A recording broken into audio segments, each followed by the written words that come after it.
Magandang araw mga kapatid. Narito po tayo ngayon upang talakayin kung paano ba mag-facilitate ng liturgical Bible study.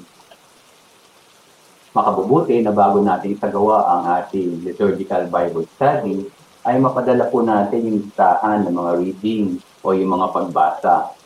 Minumungkahi rin na tayo ay magsimula sa tamang oras. Mas maganda rin kung meron tayong mga bookmark para maging palatandaan ng ating mga babasahin. At hinihikayat din na magkaroon na tayo ng mga volunteer na magbabasa ng Gospel, First Reading, Second Reading. Ngayon po, dumako na tayo sa LDS proper. Ito po ay sinisimulan sa pamagitan ng pagdasal. Maiksi lang naman po ang kailangan ng dasal, hindi naman po natin kailangan habaan. Ang kasunod po nito ay ang pagbasa ng ating ebanghelyo. Ngayon, matapos basahin ang ating ebanghelyo, ay hihimay-himayin natin. Ibig sabihin, kukuha po tayo ng mga tanong mula doon sa verso na binasa natin doon sa mabuting balita at sasagutin ng ating mga participants. Matapos ito, number 4, gagawa na natin ng buod yung ebanghelyo. At sa number 5, maaari nating tanungin yung ating mga participants kung anong verso o bahagi ng binasa sa ebanghelyo ang tumatak sa kanila, tumimo sa kanilang isipan. Sa number 6 po, itutuloy na naman natin ito sa pagbasa ng ating first reading. At gaya ng sa gospel, uunawain natin ang nilalaman ng first reading sa pamamagitan ng pagbibigay ng mga tanong mula doon sa mga verso o talata na binasa. Sa number 8, i-connect na po natin o hanapan natin ng ugnayan yung gospel doon sa first reading. Matapos ito, pupunta tayo sa number 9, babasahin na natin yung second reading o ikalawang pagbasa. At tulad din ng gospel at first reading, ating iintindihin yung nilalaman ng ikalawang pagbasa sa pamamagitan ng pagtatanong doon sa mga talatang binasa. At sa number 11, i-connect natin o gagawa natin ng pag-uugnay yung ikalawang pagbasa sa ebanghelyo at unang pagbasa.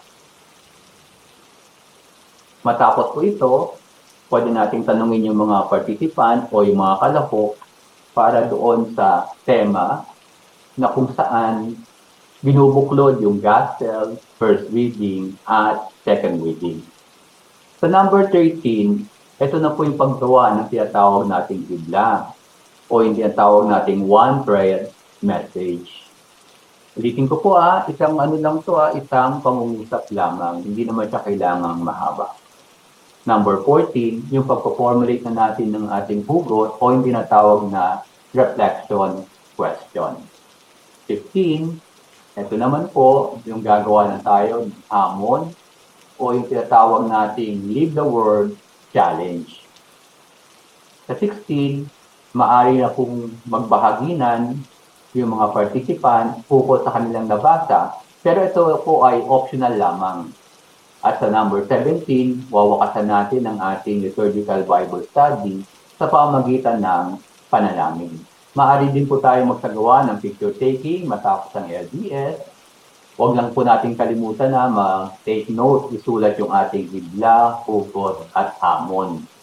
Meron pong template para sa ating Lead the Word na pwede natin i-post sa ating Lead the Word FB page. May mga bagay po tayong dapat tandaan. Ano-ano ang mga ito? Una, tiyakin natin na mayroong daladalang Biblia ang bawat participant o kalahok. Daan po natin sa pagbasa ng Ebanghelyo, sasabihin nung assigned reader ang ganito. Ang pagpapahayag ng mabuting balita ayon kay San Mateo. Na tayo naman po ay sasagot ng papuri sa iyo, Panginoon. Tapos po noon, babasahin ang buong Ebanghelyo at pag natapos, sasabihin ng assigned reader ang ganito. ang mabuting balita ng ating kaligtasan, na kung saan sabay-sabay tayong sasagot ng pinupuri ka namin, Panginoong Jesucristo. Sa pagbasa naman po ng first reading, tulad din po yan nung pagdalo natin sa misa, na kung saan sinasabi, a reading from the prophet, a reading from a book of, a reading from the Acts of the Apostles, o sa Pilipino, pagbasa mula sa aklat ng pagbasa mula sa mga gawa ng mga apostol. Pagkatapos kong mabasa yung unang reading o unang pagbasa, sasabihin nagbasa na ang salita ng Diyos, na tayo sasagot naman ng salamat sa Diyos. Gayon din po sa second reading o ikalawang pagbasa. Sasabihin nung nagbabasa na pagbasa mula sa sulat ni San Pablo sa mga taga-Korinto. At matapos ang pagbasa, sasabihin naman ang salita ng Diyos, kung saan sasagot ang mga kalahok ng salamat sa Diyos. Ngayon po, may kaibahan kapag tayo ay nagsasagawa ng LDS sa pribado at publikong lugar. Kung tayo po ay nagko-conduct nito sa private place, maaari naman pong tumayo ang lahat ng mga miyembro kasama na yung nagbabasa habang binabasa yung gospel. Para po sa first at sa second reading, ang tatayo lang po yung assigned leader dahil siya po yung magpo-proclaim ng salita ng Diyos. Ngayon po, pag kayo naman ay nasa publikong lugar, maraming tao, maaari naman pong manatiling nakaupo habang yung mga pagbasa ay binabasa ng assigned reader. Minumungkahi po na huwag nang gumamit ng PowerPoint o PowerPoint presentation kapag nagsasagawa ng LDS. Makabubuti rin po na walang background music o music video habang nagsasagawa ng LDS.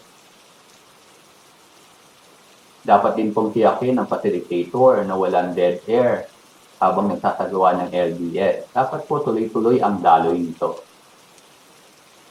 Tandaan po natin, ang facilitator, hindi naman po siya resource speaker o lecturer. Pero maaari pa rin siya magbigay ng mga karagdagang impormasyon doon sa mga verso.